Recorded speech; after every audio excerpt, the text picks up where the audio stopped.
Bismillahirrahmanirrahim. Subhanallah, tabarakallah, alhamdulillah. Alhamdulillah, semua alhamdulillah, segala puji bagi Allah. Ini adalah raudhah, taman-taman syurga yang Nabi sebut. Ma baina baiti wa mimbari raudhatan min riyadil jannah. Di antara rumahku, rumah Nabi rumah baginda Nabi sallallahu alaihi wasallam dan juga mimbarnya di sana, ya, adalah merupakan taman-taman syurga. Dan di hadapan saya ini tiang 119 adalah tiang Aisyah, ya, yang mana baginda Nabi sallallahu alaihi wasallam menyebut dalam satu hadis sahih, ya, sekiranya kamu tahu tempat ini, nescaya kamu akan sanggup beratur untuk solat di sini, ya, iaitu di tiang Aisyah ini 119, ya. Dan ini adalah tiang Abi Lubabah, tiang Taubat. Dan sekarang saya menuju ke makam baginda Nabi sallallahu alaihi wasallam untuk memberi salam kepada Rasulullah. Dan percayalah, baginda Nabi, ya, akan menjawab salam kita, ya. Kita ditegah untuk meninggikan suara di hadapan baginda Nabi sallallahu alaihi wasallam. Ketika memberi salam kepada baginda ini, kita perlu merasai, menjiwai bahawa, ya, Nabi mendengar salam daripada kita umatnya.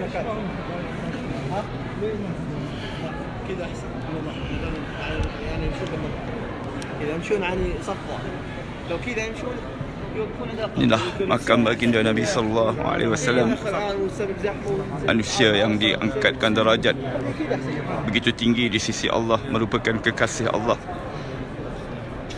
Assalamu alayka ya Rasulullah. Assalamu alayka ya Habiballah.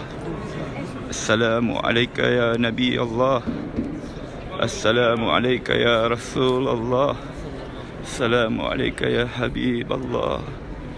Assalamu alayka ya Nabi Allah. Asyhadu an la ilaha illallah wa asyhadu annaka Rasulullah wa asyhadu annaka Rasulullah wa asyhadu annaka ballaghta risalata wa addaita al-amanata wa nasahta al-ummata wa jahadta fi sabilillah. Fasalla alaika Allah salatan daimatan ila yaumiddin. Allahumma atil fadilah wa darajatan rafi'ah wa ba'athu maqamah mahmudan alladhi wa'adta innaka la tukhliful mi'ad.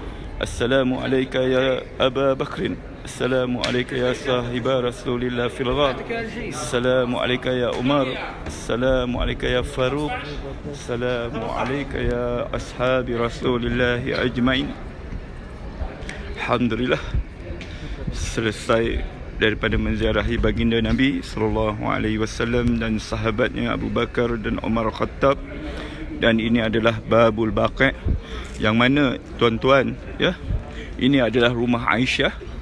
Dan di sebelah rumah Aisyah ini, yang mana di belakang rumah Aisyah adalah rumah Fatimah, ya. Dan di sini dulu adanya rumah-rumah ataupun bilik-bilik yang dikenali sebagai hujurat, iaitu rumah-rumah isteri-isteri baginda Nabi sallallahu alaihi wasallam.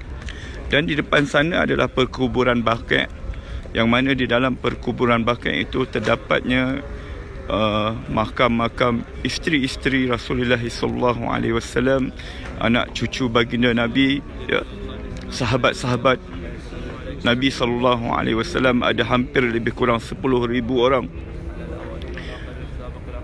Dan juga khalifah yang ketiga, iaitu Sayyidina Uthman, juga berada di dalam Baqi'. Ketika baginda Nabi sallallahu alaihi wasallam, Nabi hidup dulu, ya, bila Nabi berkelapangan, sebelah malamnya Nabi akan pergi ke Baqi'. Daripada rumah Nabi ini, ya, dan rumah Nabi yang lain, iaitu di sebelah-sebelahnya juga, yang dikenali sebagai hujurat. Bila Nabi ada kesempatan, maka Nabi akan berjalan sebelah malamnya ke perkuburan Baqi' untuk mendoakan keampunan untuk ahli Baqi'. Dan keuntungan bagi mereka yang meninggal dunia di bumi Madinah Al-Munawwarah ini pasti akan dikebumikan di Baqi', ya, di dalam tempoh waktu-waktu yang tertentu sebelum dipindahkan ke tempat yang lain. Dan kelebihan mereka yang meninggal di bumi Madinah ini, sebagaimana hadis sahih baginda Nabi sallallahu alaihi wasallam menyebut, man istata'a minkum ay yamut fil Madinah falyaf'al fa inni syafi'un yaumal qiyamah. sesiapa yang mampu untuk mati di Madinah ini, maka berbuatlah demikian kerana aku memberi syafaat kepada orang yang mati di Madinah. Mereka yang mati di Madinah, tuan-tuan, adalah merupakan pilihan Allah. Mereka yang dipilih oleh Allah Subhanahu Wa Taala. Ya. Bukan senang. Namun kita perlu berdoa kepada Allah, minta kepada Allah, minta sungguh-sungguh, ya Allah, ya, mudah-mudahan satu hari nanti bila aku datang ke Madinah ini, ya, aku dapat mati di Madinah. Umar Al-Khattab, ya, khalifah yang kedua, seringkali selalu sangat berdoa kepada Allah dengan doanya, Allahumma rzuqni syahadatan fi sabilika waj'al mauti fi biladi nabiyika. Itu doa Umar Khattab, ya Allah, rezekikan aku syahid di jalan Engkau dan matikanlah aku di negeri Rasul Engkau. Dan Allah, ya, Allah Subhanahu Wa Taala telah berkata, ud'uni astajib lakum. Berdoalah sungguh-sungguh, minta sungguh-sungguh, maka akan kukabulkan doamu.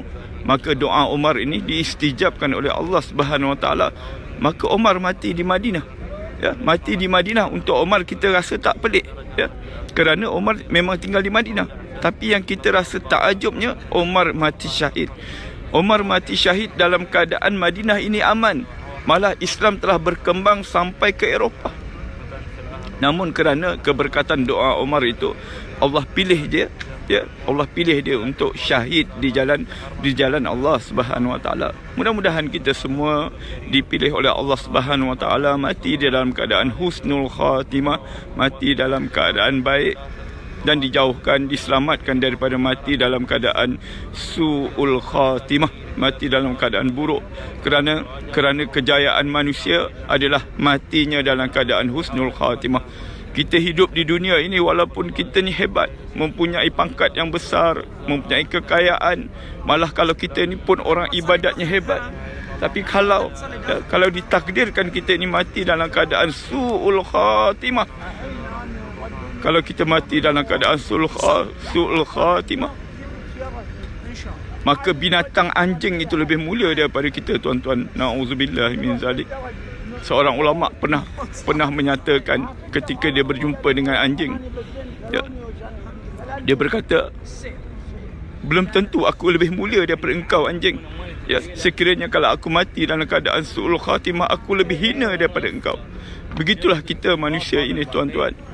Kalau kita dicabut nyawa dalam keadaan buruk, dalam keadaan kita su'ul khatimah, dalam keadaan kita berdosa kepada Allah, dalam keadaan kita tidak sempat untuk bertaubat kepada Allah, maka kita menjadi sehina-hina manusia. Oleh itu minta kepada Allah selalu di dalam sujud kita, di dalam solat kita. Setiap hari kita solat 5 kali satu hari sekurang-kurangnya. Setiap kali kita solat, kita sujud, minta Allah 3 perkara. Allahumma inni as'aluka husnul khatimah. Ya Allah, matikanlah aku dalam keadaan husnul khatimah. Allahumma rzuqni taubatan nasuha qabla al-maut. Ya Allah, rezekikan aku taubat nasuha sebelum datangnya kematian. Allahumma ya muqallibal qulub sabbit qulubi ala iman wa ala ta'atika. Wahai Allah yang memegang hati, ya, tetapkanlah hatiku dalam iman dan taqwa. Setiap kali kita solat, submit doa ini, minta dengan Allah. Kerana Allah Subhanahu Wa Taala berkata dalam satu hadis sahih, Allah itu sifatnya malu, ya. Allah kata, aku malu pada hamba-Ku bila hamba-Ku berdoa kepadaku dan aku tidak istijabkan doanya. Oleh itu, tuan-tuan, ya, marilah selalu kita berdoa kepada Allah, minta apa saja kepada Allah, bergantung harap hanya kepada Allah Subhanahu Wa Taala. Sekarang suasana di Madinah ini, lepas daripada solat Isyak, keadaan cuaca memang tengah sejuk, mungkin dalam keadaan 13-14 darjah Celsius. Namun alhamdulillah rasa sangat-sangat tenang di bumi Madinah ini, yang mana ketenangannya memang kita tak dapat rasa di tempat-tempat yang lain. InsyaAllah, ya, yang mana belum pernah sampai di bumi Madinah Al-Munawwarah, submitlah doa, minta dengan Allah, ya, minta dengan Allah. Kalau kita ini tak ada duit, tak ada kemampuan daripada sudut keuangan, minta kepada Allah hadiah, minta hadiah daripada Allah, ya. Allah itu maha kaya, tuan-tuan. Kita ini yang miskin meminta. Oleh itu minta hadiah dengan Allah. Kalau kita tidak ada kemampuan daripada duit, daripada keuangan kita tak cukup, rasa-rasanya memang tak cukup, ya, maka minta Allah hadiah, ya. Minta Allah hadiah. Tidak ada mustahil di sisi Allah Subhanahu Wa Taala.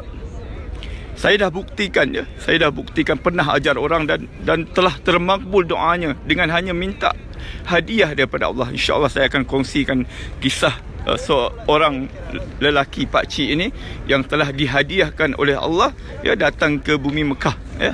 Sedangkan pakcik ini tak bekerja pun.